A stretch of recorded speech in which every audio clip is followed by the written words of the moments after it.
Noticiário a respeito de Israel e da crise com o Hamas e também, em parte, com o Hezbollah, que começa a lançar foguetes desde o Líbano contra o norte de Israel. Então já não é um embate só com o Hamas, que está na faixa de Gaza, e com o grupo Jihad Islâmica, também na faixa de Gaza, mas também com o Hezbollah, que tem atirado foguetes. E a terça-feira, ela foi, até aqui, menos traumática, com menos mortes, menos ataques do que nos dias anteriores, mas não foi a tranquilidade que inicialmente o noticiário registrava. Tanto que Israel enviou caças que fizeram pelo menos 60 ataques na faixa de Gaza. E a última contabilidade, né, que eu vi, porque há contabilidades diferentes, com números diferentes, mas a última mais confiável que eu vi falava em 213 mortos na faixa de Gaza. E também os ataques que têm ocorrido contra cidades israelenses, inclusive Tel Aviv, que é a cidade mais diversificada, com economia mais pujante e uma metrópole, né, de Israel. Não tem, claro, a importância religiosa, histórica de Jerusalém, mas é uma metrópole de Israel. Então, ataques a Tel Aviv, eles provocam uma reação mais sensível dos israelenses quando Tel Aviv é atacada, e também mais pressão para que o governo responda. Os combates pareciam diminuir um pouco nesta terça-feira, e repito, há menos ataques e contra-ataques do que nos 9 dias anteriores. Houve um apelo do Joe Biden na segunda-feira em apoio a um cessar-fogo, mas Israel disse que continuará, por enquanto, com uma ofensiva para destruir as capacidades das facções armadas do Hamas e da Jihad Islâmica, e afirmou que os ataques com foguetes desde a faixa de Gaza contra Israel continuam e, portanto, as respostas continuarão. Então havia um número de 212 palestinos mortos, incluindo 61 crianças e 36 mulheres, e há pouco vi 213. Houve mais uma morte, mas é um ritmo e um nível de enfrentamento bem menor do que nos 9 dias anteriores. De qualquer maneira, o Biden, muita gente passou a destacar o fato de que o Congresso dos Estados Unidos recebeu uma informação da Casa Branca de que haverá uma entrega de armamentos sofisticados para Israel, e no valor de mais de 700 milhões de dólares, equipamentos sofisticados que não demorarão a ser entregues, e a entrega desses equipamentos sofisticados, a entrega não está condicionada aos atuais acontecimentos. E aí muita gente entendeu que era um respaldo puro e simples a Netanyahu. Mas, na verdade, isso já estava acordado, e é bom lembrar que o aviso preliminar foi feito antes do início dos confrontos. Portanto, não há nenhuma relação e, ao mesmo tempo, nenhuma disposição do governo americano em suspender a entrega por causa dos atuais acontecimentos. E já fica claro aquilo que nós falávamos no ano passado, né, dos embates que o Biden terá com gente do seu próprio partido, do Partido Democrata. Porque muita gente no Partido Democrata tem um discurso contra Israel e pressiona o Biden para que ele seja, eles dizem, mais firme com Israel, né? Uma posição, por exemplo, que o Obama adotou em alguma medida. Aliás, o Obama foi até aqui o único na história, desde que há Conselho de Segurança, que não vetou uma resolução contra Israel. Ele não votou. O representante americano na ONU, no Conselho de Segurança, não votou. Houve abstenção. Mas foi a primeira e única vez na história, já que sempre que havia uma resolução contra Israel, os Estados Unidos vetavam e vetam e continuarão vetando. E quando há uma resolução favorável a Israel, ou é apresentada pelos Estados Unidos ou é apoiada pelos Estados Unidos. Então o Obama, ele com aquela abstenção, ele provocou um atrito pessoal com Netanyahu, que nunca foi consertado. Eles nunca revisitaram o assunto e voltaram a ter boas relações. E o Netanyahu chegou a dizer que o Obama não era exatamente aquilo que os presidentes dos Estados Unidos costumam ser, amigos de Israel.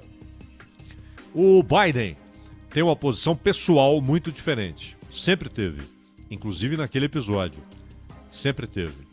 E muita gente no Partido Democrata quer que o Biden mude sua posição. Acho muito difícil que ele faça isso. A concessão que ele fez a essas pressões foi falar de novo com Netanyahu.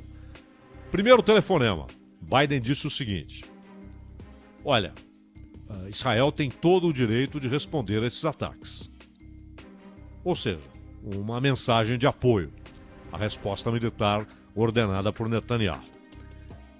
Segundo telefonema foi quando ele disse que apoia a ideia de um cessar-fogo. Ele não disse vocês têm de acatar um cessar-fogo, não importam os termos, de jeito nenhum. Ele apenas disse que apoia a ideia de um cessar-fogo, né?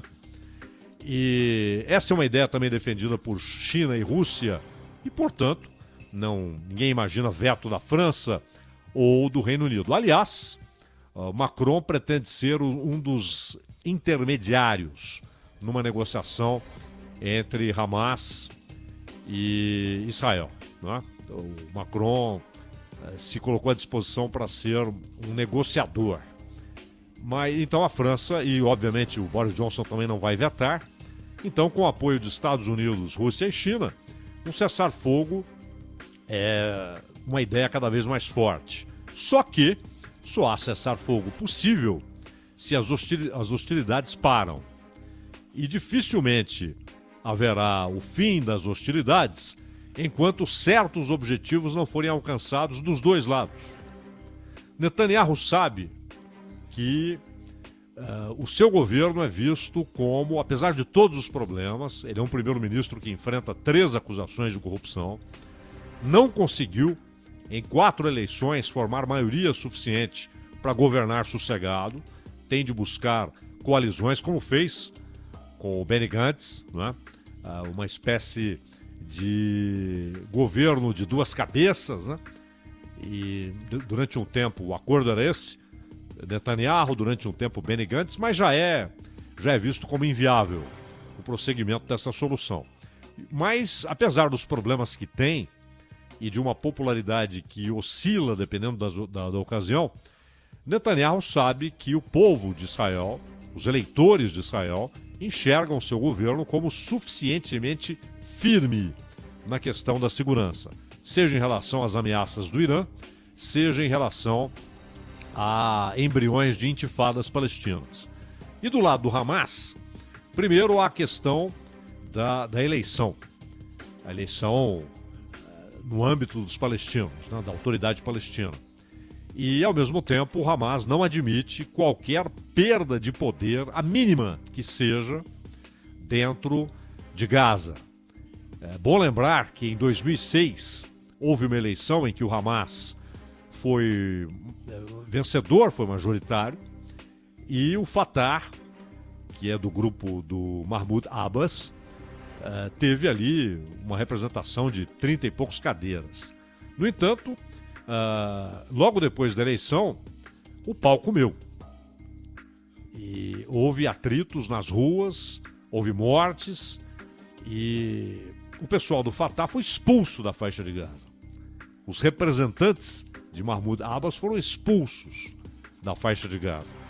E, em compensação, o Hamas perdeu qualquer possibilidade de ter participação no governo da Cisjordânia. Você pega o mapa, você tem a Cisjordânia, na parte oriental, e Gaza ali no extremo ocidental, já no mar Mediterrâneo. E com território israelita entre as duas regiões. Então, o Hamas governa uma faixa de terreno muito menor. Gaza é muito menor do que o território governado pela autoridade palestina.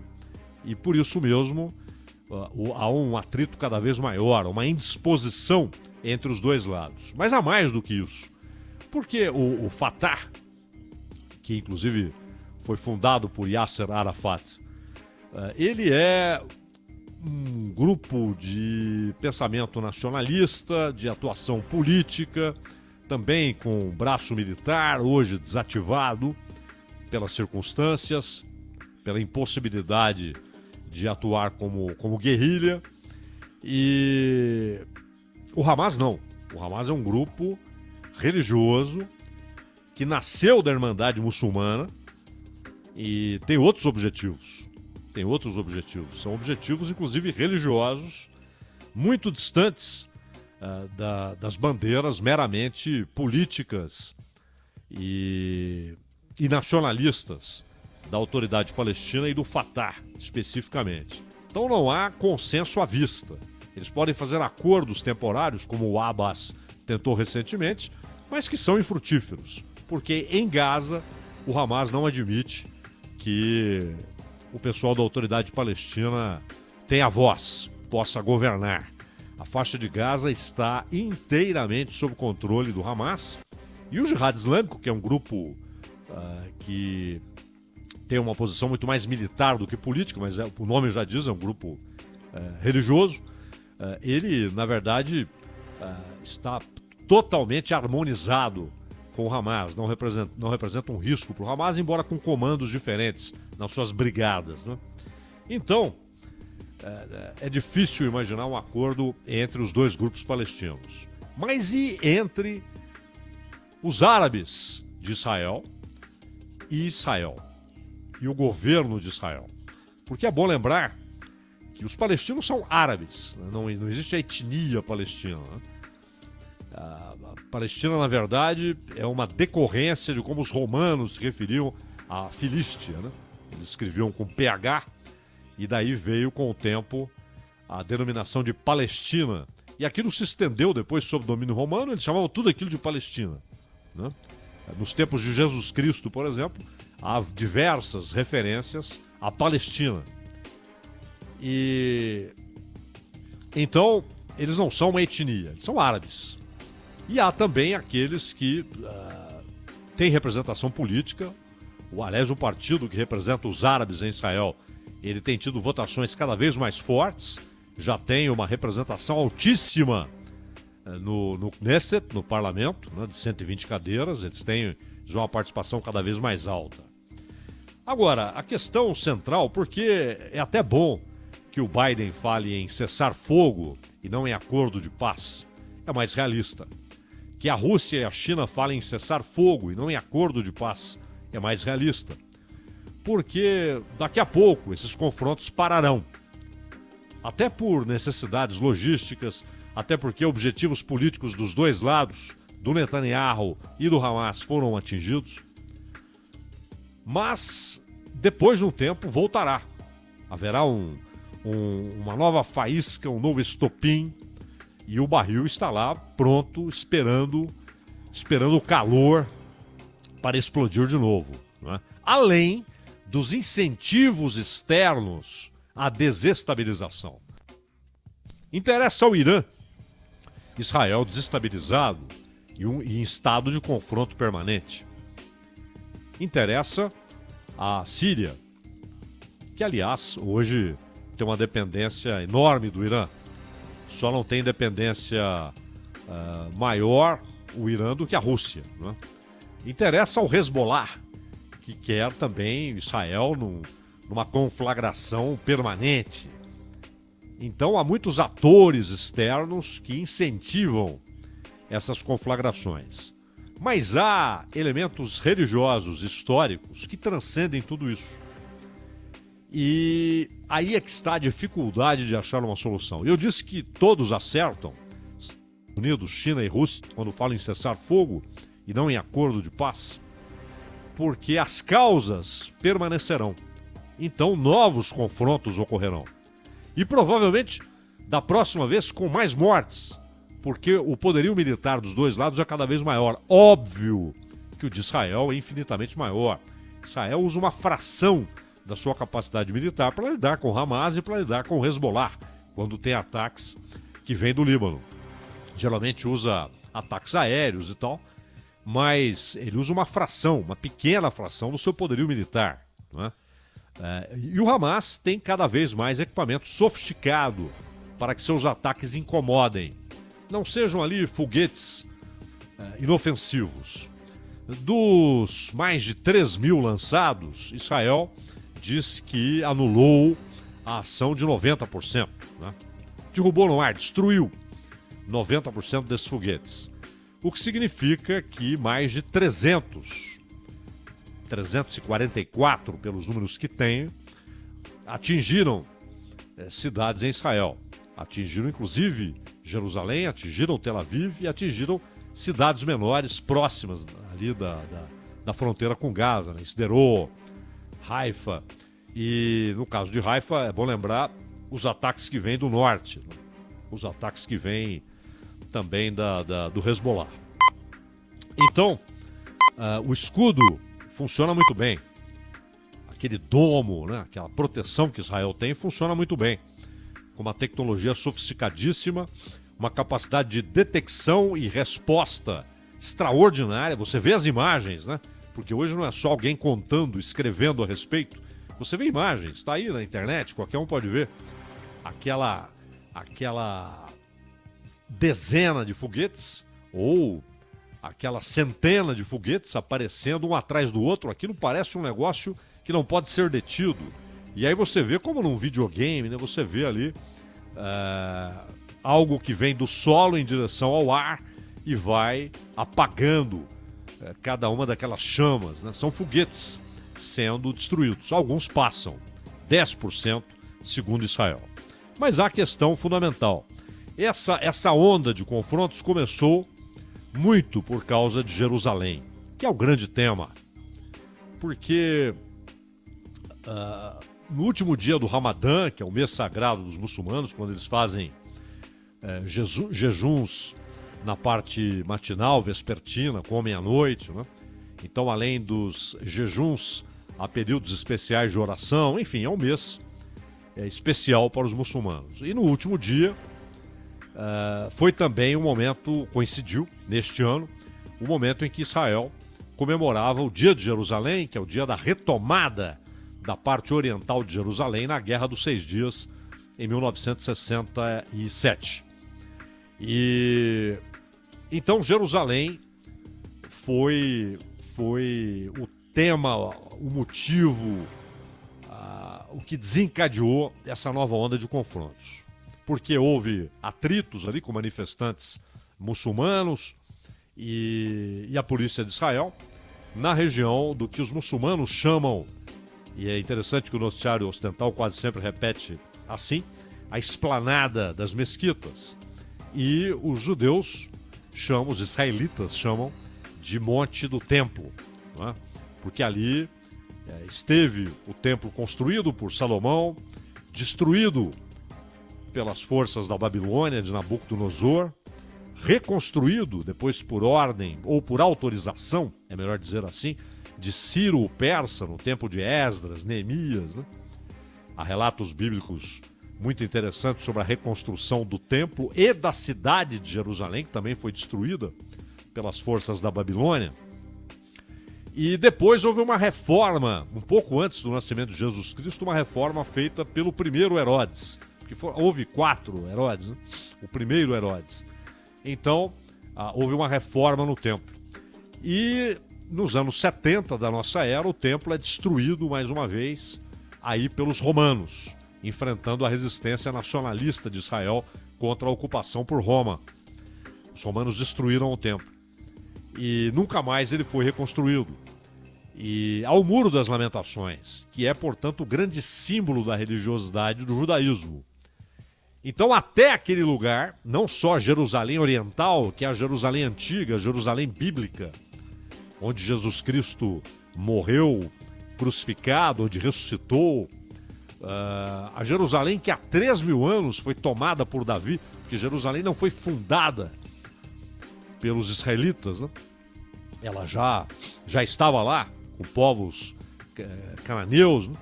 E eles foram derrotados e Jerusalém tomada finalmente há cerca de 3.000 anos por Davi. Inclusive aquilo que é Sião, é chamada cidade de Davi, né? Que é uma parte de Jerusalém ali no Monte Sião. Então, a ligação dos israelitas com Jerusalém, ela tem alguns milhares de anos. No entanto, Jerusalém, depois da ocupação romana, veio o período em que houve a conversão de um imperador ao cristianismo, né? Constantino, e na medida em que o tempo foi passando, Israel foi vista, ou Jerusalém foi vista como uma cidade internacional, também de importância para os cristãos, não só para os judeus, até que no século VII aparece o Muhammad, né, o Maomé, e que depois também teve uma relação muito importante com Jerusalém, porque há alguns estudiosos muçulmanos dizem que foi um sonho, outros dizem que foi uma ascensão, não é a morte deles, né? Nascimento e morte, aí você está falando de Meca e Medina na Arábia Saudita, mas um episódio de uma ascensão aos céus de Mohammed. Então, ela passa a ter, desde o 7º século da nossa era, importância para o cristianismo, porque lá morreu e ressuscitou Jesus Cristo, para o judaísmo, a sua capital indivisível e eterna, como eles dizem, e para os muçulmanos, que dominaram lá por muito tempo, inclusive o chamado mandato inglês só vem depois da derrota do Império Otomano e o fim do Império Otomano, com o fim da Primeira Guerra Mundial. Então, Jerusalém transcende qualquer discussão política, porque o último documento do Hamas, antigamente o Hamas dizia assim, tudo isso deve ser a Palestina, território palestino sob controle árabe e sob domínio do Islã. Não é apenas controle árabe, étnico, mas controle religioso. Será uma nação muçulmana. Isso está no documento original do Hamas, fundado na década de 80, um movimento novo, filho da Irmandade Muçulmana do Egito. E o Hamas, no seu último documento, ele usa a tática leninista, né? Então, 2 passos à frente, um atrás, 2 passos à frente, um atrás. E a ideia era um acordo para que houvesse 2 estados simultaneamente, o Estado palestino, que é a ideia da autoridade palestina, e Israel. E o Hamas aceitou essa ideia. O que não é negociável nem para o Hamas, nem para a autoridade palestina, que a parte oriental de Jerusalém, a Al-Quds, a Santa, seja a capital do futuro Estado palestino. E o que é inegociável para Israel? Jerusalém, né? Jerusalém, a sua capital eterna e indivisível. Então, sempre que há acordos, houve vários, né? Todo mundo se lembra a famosa foto, o famoso retrato do Bill Clinton com Isaac Rabin e Arafat. Depois Rabin foi assassinado por um extremista judeu, mas houve acordos, só que quando eles chegam em 2 assuntos, a diáspora palestina, ou seja, a volta de milhões de descendentes dos que saíram daquele território em 48, foram para a Jordânia, que era também foi um país que os britânicos estabeleceram ali, né? Logo depois do lado oriental do Rio Jordão. E foram para a Jordânia, foram para o Líbano, foram para a Síria. Então a diáspora, Israel não aceita, porque entende que isso afetaria o equilíbrio demográfico e, portanto, deixaria de ser um Estado judaico para ser um Estado de mais de uma nação. Mas a questão fundamental é Jerusalém. E sempre que as negociações chegam em Jerusalém, todo o resto volta atrás.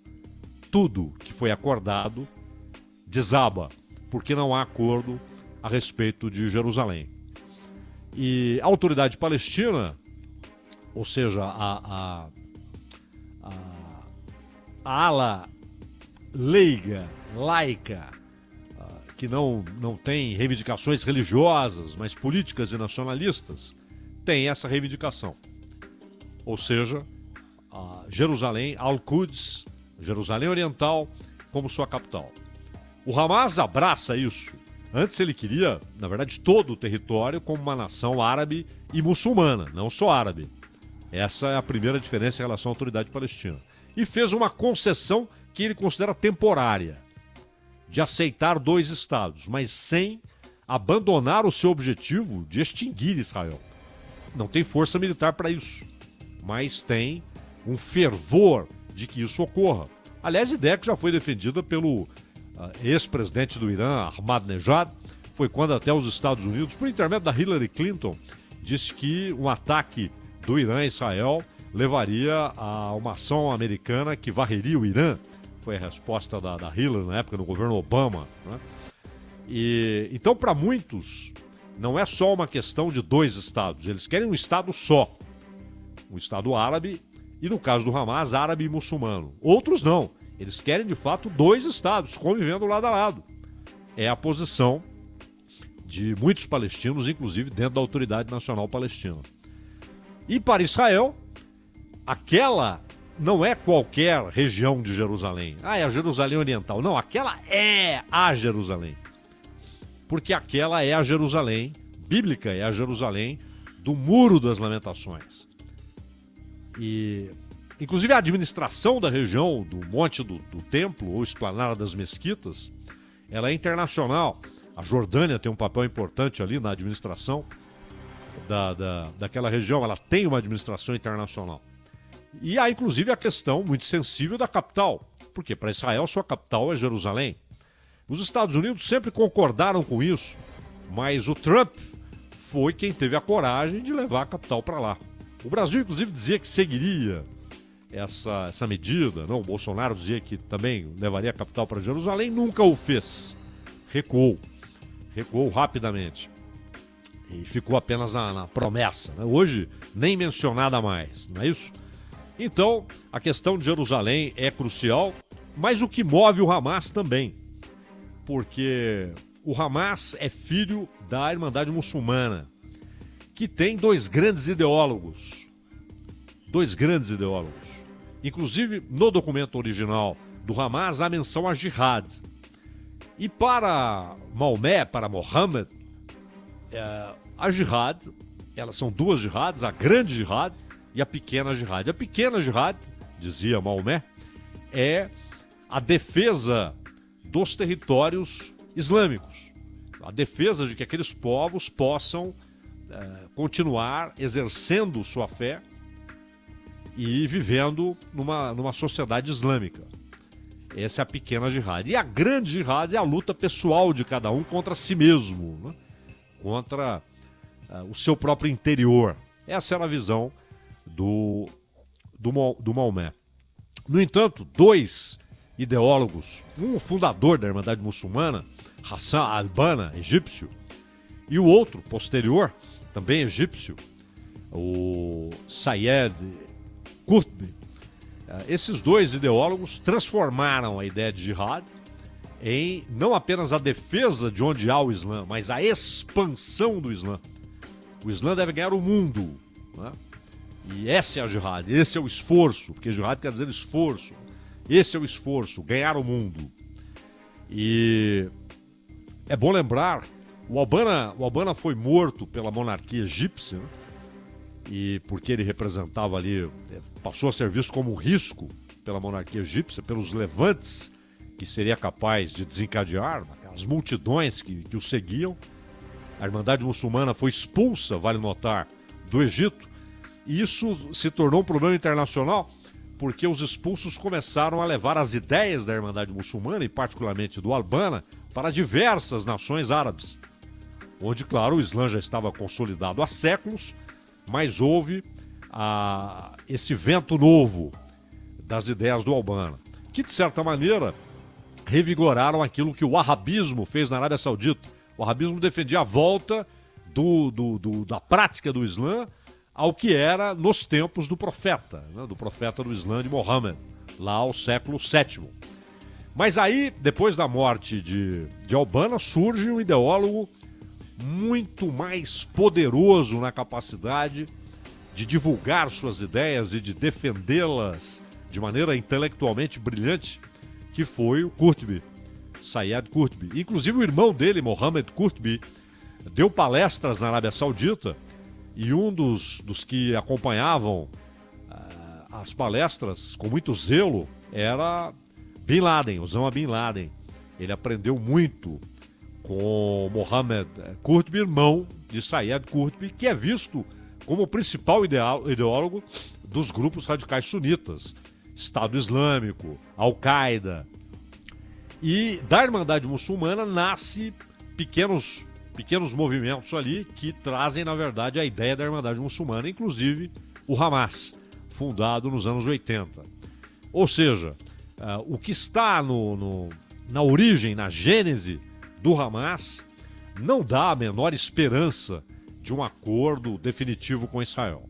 E, por outro lado, a ideia de Israel em relação a Jerusalém, capital eterna e indivisível, não dá também o menor sinal de um acordo possível, de um acordo não apenas de 2 estados, o que é viável, mas de ter Jerusalém Oriental como capital de um futuro Estado palestino, que é também a reivindicação dos seculares do movimento palestino, representado pelo Mahmoud Abbas.